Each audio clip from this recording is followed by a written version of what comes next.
Welcome to the channel. So students, आज इस video में हम डिस्कस करने वाले हैं हमारी इकोनॉमिक्स पेपर के बारे में, जो कि आप लोगों को पता है कि आपका इकोनॉमिक्स का पेपर 9 मार्च 2024 यानी कि कल होने वाला है। तो आज हम इस वीडियो में देखेंगे कि हमें हमारे पेपर को कैसे कंप्लीट करना है, उसका मैनेजमेंट ऑफ टाइम कैसे करना है। जैसे मैंने आप लोगों को पहले भी बताया है कि आपको टाइम मैनेजमेंट कैसे करना है। तो आज इस वीडियो में एक लास्ट एग्ज़ाम के एक दिन पहले वाला हम क्या करते हैं, थोड़ा सा सब कुछ प्रिपेयर कर लेते हैं कि हमें कैसे करना है, क्या करना है, कैसे टाइम को मैनेज करना है। साथ ही साथ हम थोड़ा बहुत पेपर पैटर्न भी समझ लेंगे, ठीक है। जैसे कि आप लोगों को बाकी सारे वीडियोस में ये सारी चीज़ें बता दी गई है कि आपके मोस्ट इम्पॉर्टेंट चैप्टर्स क्या रहने वाले, इंपॉर्टेंट क्वेश्चंस क्या रहने वाले हैं, आपको पेपर का प्रेजेंटेशन कैसे करना है। तो आज इस वीडियो में हम डिस्कस करने वाले हैं कि हमें टाइम को कैसे मैनेज करना है। ओके, तो let's start with our video. आप लोग स्क्रीन पे एक पेज देख पा रहे होंगे। Okay, time management of economics HSC। Total 3 hours का पेपर रहता है, मार्क्स होते हैं टोटल 80 मार्क्स। तो उसमें क्वेश्चन नंबर 1 जो होता है वो ऑब्जेक्टिव्स क्वेश्चन होते हैं, टोटल 4 सब क्वेश्चंस। तो ये कितने टाइम में कंप्लीट होना चाहिए स्टूडेंट्स? 25 मिनट्स में आपके पेपर कंप्लीट होने चाहिए। आपका जो क्वेश्चन नंबर 1 है ना, वो आपका ऑब्जेक्टिव क्वेश्चन है, जो कि 20 मार्क्स के लिए पूछा जाता है। 4 कोई भी सब क्वेश्चंस आएंगे, मैंने आप लोगों को बता दिया, एक बार फिर से मैं आप लोगों को एक्सप्लेन कर देती हूँ। तो उनमें से आपको कोई भी 4 पूछे जाएंगे, जिसके टोटल मार्क्स होंगे 25 मार्क्स। ओके, टोटल 4 सब क्वेश्चंस विल बी आस्क्ड, तो 20 मार्क्स होंगे और 25 मिनट्स में आप लोगों को इस क्वेश्चन को कंप्लीट करना है। इस पर्टिकुलर क्वेश्चन को कितने मिनट में? 25 मिनट में। Total will be for 20 marks, मतलब ईच 5 मार्क्स के लिए तो 4 सब क्वेश्चन आएंगे, तो वो कितने मार्क्स का हो जाएगा? 20 मार्क्स का हो जाएगा, ठीक है। तो आई होप आप लोगों को ऑब्जेक्टिव वाला समझा होगा। फिर क्वेश्चन नंबर 2 देख लेते हैं। क्वेश्चन नंबर 2 का A, identify and explain the concept, 6 marks. 6 marks के लिए आता है एनी 3, ठीक है। तो 5 मिनट्स ईच। फिर टोटल 15 मार्क्स का रहेगा ये, 5 minutes each, total you have to do 15 minutes, क्योंकि 3 क्वेश्चन है ना। तो ईच क्वेश्चन को अगर हम 5 मिनट देंगे तो 3 का कितना हो जाएगा? 15 मिनट्स हो जाएंगे, ठीक है। 6 मार्क्स के लिए पूछे जाएंगे, मतलब each question will be for 2 marks.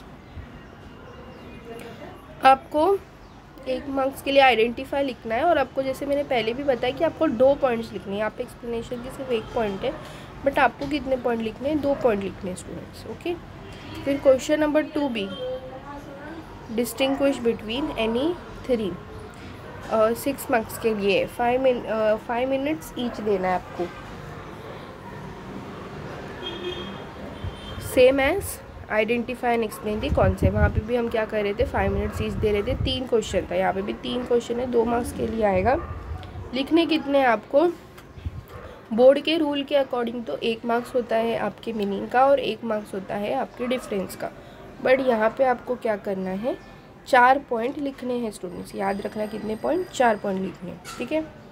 फिर क्वेश्चन नंबर 3 की बात कर लेते हैं हम यहाँ पे। Answer the following any 3, 12 marks के लिए 10 minutes should be given to each, total 30 minutes. 3 question लिखने हैं, 10 मिनट एक क्वेश्चन को दोगे। एक क्वेश्चन कितने मार्क्स का रहेगा? 4 मार्क्स का, ठीक है। 4 3 ज़ा 12 ना, तो 12 आएगा, तो मतलब 4 मार्क्स का एक क्वेश्चन रहे। यहाँ पे आपको क्या है? Minimum 5 to 6 points will be expected. आपको स्टार्ट कैसे करना है? मीनिंग या डेफिनेशन के साथ स्टार्ट करना है, ठीक है। मीनिंग के साथ स्टार्ट करो, मेन जो पॉइंट रहेंगे उनको हाईलाइट कर देना अगर आपके पास टाइम है तो। फिर बात कर लेते हैं क्वेश्चन नंबर 4 की, that is agree or disagree with reasons.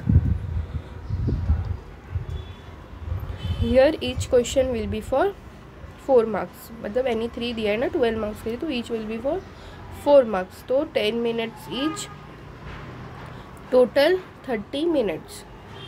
Okay, एक क्वेश्चन को अगर आप 10 मिनट दोगे तो 3 को कितना लगेगा? 30 मिनट्स। तो इतने टाइम पीरियड में आपको क्या करना है? उस पर्टिकुलर क्वेश्चन को ख़त्म करना है।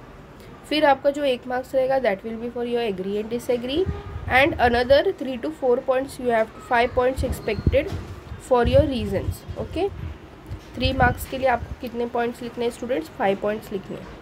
फिर हम बात कर लेते हैं क्वेश्चन नंबर 5 की। Study the table passage and answer any 2 8 marks के लिए है।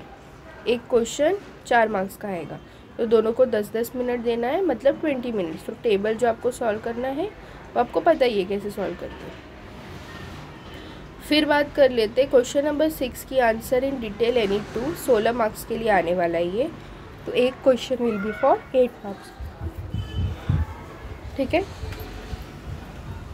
20 मिनट्स ईच। टोटल कितने मिनट दोगे? 40 मिनट्स दोगे। मैक्सिमम कितने पॉइंट्स लिखने हैं? 8 to 9 पॉइंट्स आपको इसके अंदर लिखने हैं। तो टोटल जो आपका टाइम है as per this time management वो हो रहा है 2 hours 15 मिनट्स, ठीक है। और जो टाइम रिमेनिंग आपके हाथ में बच रहा है that is 45 minutes of time. I hope आप लोगों को ये पूरा टाइम मैनेजमेंट समझ में आ गया होगा। एक बार आप देख लीजिए और अपनी स्पीड को, जैसे मैं हमेशा बोलती हूँ कि आपको आपके स्पीड को स्टार्टिंग से ही इंक्रीज़ करके चलना है। ऐसा नहीं है कि स्टार्टिंग में आपने बहुत आराम से लिखा और लास्ट में आपने अगर स्पीड को इंक्रीज़ किया तो उससे प्रेजेंटेशन भी ख़राब होगा और आपका पेपर कंप्लीट भी नहीं हो पाएगा। तो इसीलिए ट्राई कीजिए कि आप स्टार्टिंग से ही एक स्पीड बना के रखिए जो आप कंटिन्यू रखिए, जिससे कि आपका पेपर क्या हो सके, ख़त्म हो सके।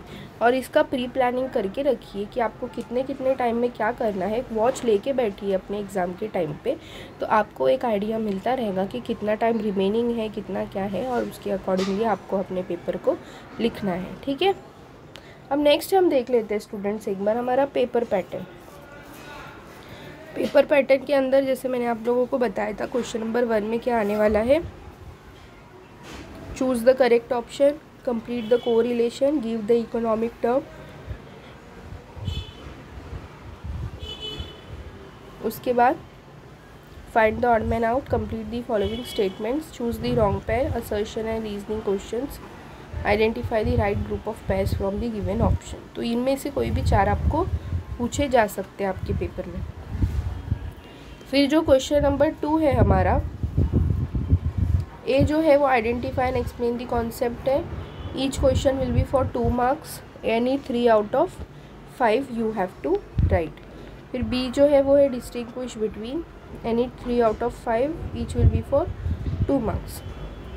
Question number 3, answer the following questions, each question will be for 4 marks, any 3 out of 5, मतलब कितने मार्क्स हो जाएगा? 12 मार्क्स का। फिर question number 4, state with reasons whether you agree or disagree with the following, each question will be for 4 marks, any 3 out of 5। फिर question number 5 कौन सा है? Study the following table, figure, passage and answer the questions given below it, any 2 out of 3 each will be for 4 marks.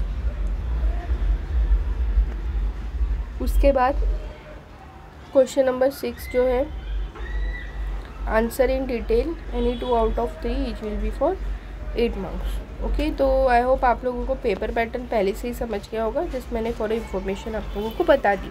और यहाँ पे कुछ important questions भी आप लोगों को मैं बता देती हूँ जो आपके एग्ज़ाम पॉइंट ऑफ व्यू से बहुत ज़्यादा इम्पॉर्टेंट है।